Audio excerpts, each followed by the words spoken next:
Having baby servals in the house was like having 10 kids at the same time.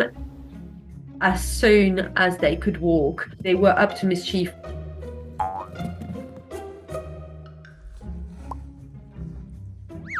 It became Lucille and Mjolnir's house more than ours. We were constantly cleaning up after them because they would play with absolutely everything.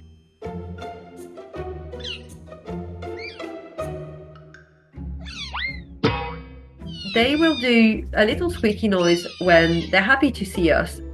But looking at those two playful servals, you would never guess how crazy their story is.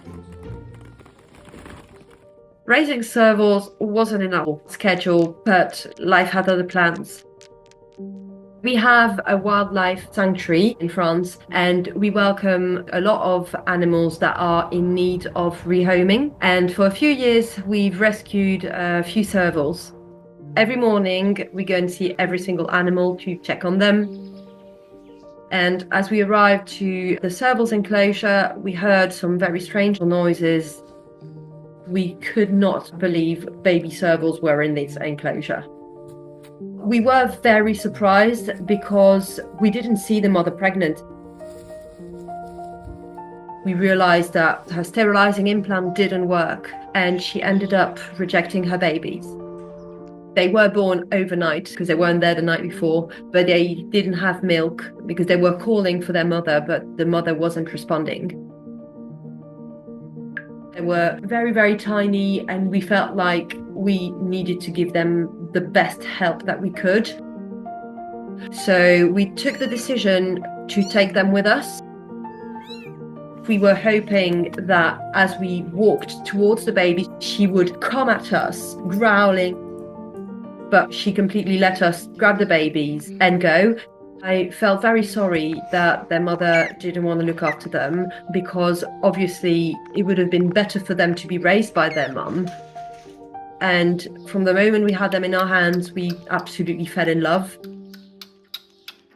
It was a very strange feeling because it was the first birth on our site. So we called those two sisters Mjolnir and Lucille.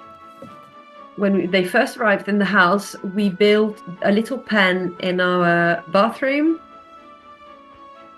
But at that age, they're so fragile. So you need to be keeping an eye on them all the time.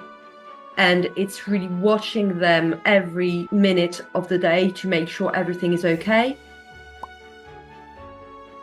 And when they are just a few hours old, their eyes are still shut. So the day they're going to open their eyes, they open it on you.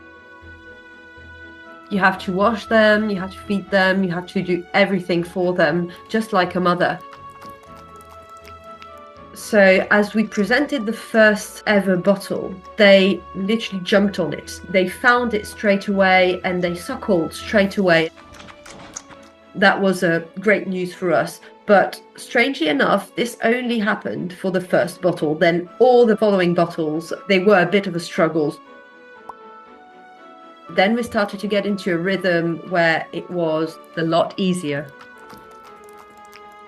But Mjolnir had health issues to start off with. Her skin wasn't in a good condition and her hair wasn't either. She wasn't digesting the food properly, and we had to work with different vets. We were terrified because we thought we were going to lose her. She was going weaker and weaker. And eventually we found the right formula that helped us. Mjolnir instantly bonded with me and Lucille bonded with my husband. Both made a decision on who they wanted to be the closest with. So we decided to listen to them, and I went to feeding only Mjolnir and my husband fed only Lucille. And so when we were feeding them, we would, to start off with, when they were too little, we were carrying them on, holding them into our arms and giving them the bottle that way. But as they grew, they would just jump on our lap and take the bottle on our lap with us sitting on a chair. So they instantly trusted us because the fact that we were around was to make them safe, and I'm pretty sure that they knew this. Within a few weeks, they started moving a bit around.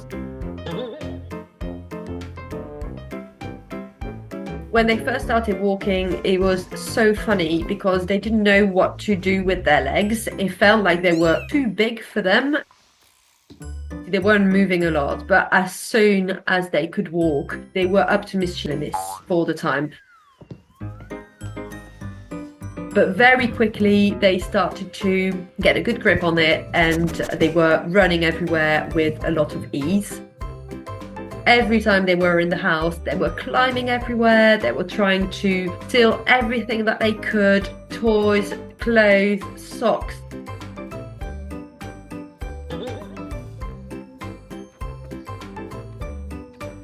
They loved playing with it, and they also loved empty toilet rolls. That's their absolutely favorite toy. So they were stealing those every time they could. As they would grab one, they would just run everywhere in the house, on the bed, running after one another, trying to pinch it. And they were growling as well because they would defend their toilet paper roll.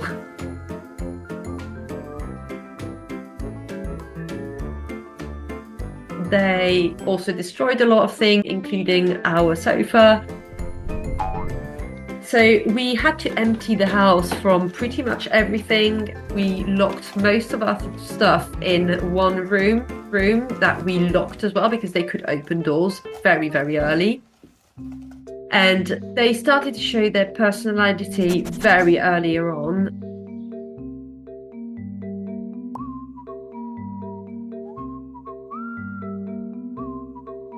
Mjolnir was very loving and always wanting cuddles. Every time she saw you, she would just run towards you and push her head against yours. She would purr as loud as she could. And Lucille was loving too, but she was a bit more independent and a bit of a princess when it was the right time for her. So she was not as demanding as Mjolnir could be, and Lucille definitely had the upper hand on her sister, because obviously Mjolnir just wanted cuddles from her sister as well, and Lucille very often turned those cuddles into playtime.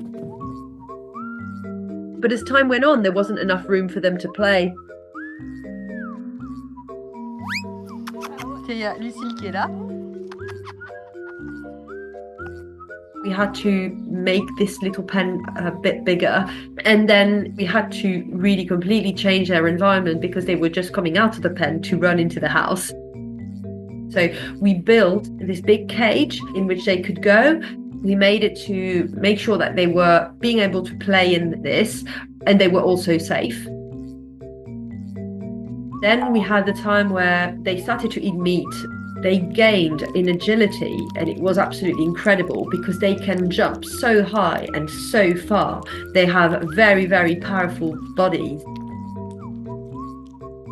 We felt very proud because our little babies were getting bigger, and it was great to see them develop at such a great speed.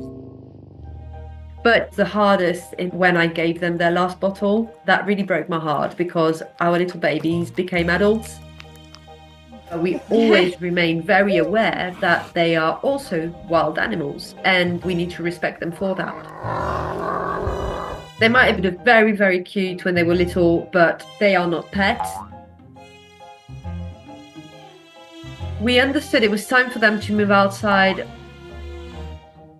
They were very close with each other from the beginning, which is pretty normal with babies, but as they grow older, they tend to separate in the wild. So we had to make sure that nothing was going to damage their relationship. So we had a very strict protocol to give them food where they couldn't fight over food. They also always had everything in double, so they wouldn't fight for anything. They wouldn't fight for a toy, they wouldn't fight for a bed. Everything was duplicated so they could have one each.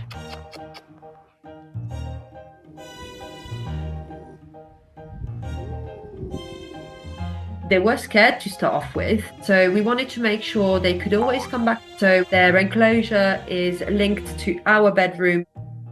They want to be around us all the time, so we spend as much time as possible with them.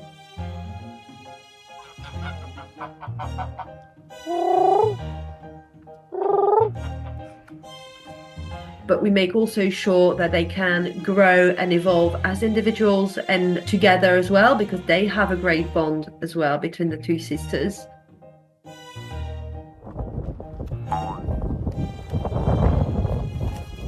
I think they are a great source of enrichment for one another. They love cuddling, they love playing, and whilst we love them very much, we are not servals, and I'm sure that together they can have best life because they are the same. They're very special to us because we've created this bond. They're like our babies. We've looked after them from day one. We've done everything we could to make sure we would raise them in the best possible way. We're so happy that we saw them that morning, and I'm absolutely glad that we managed to save them.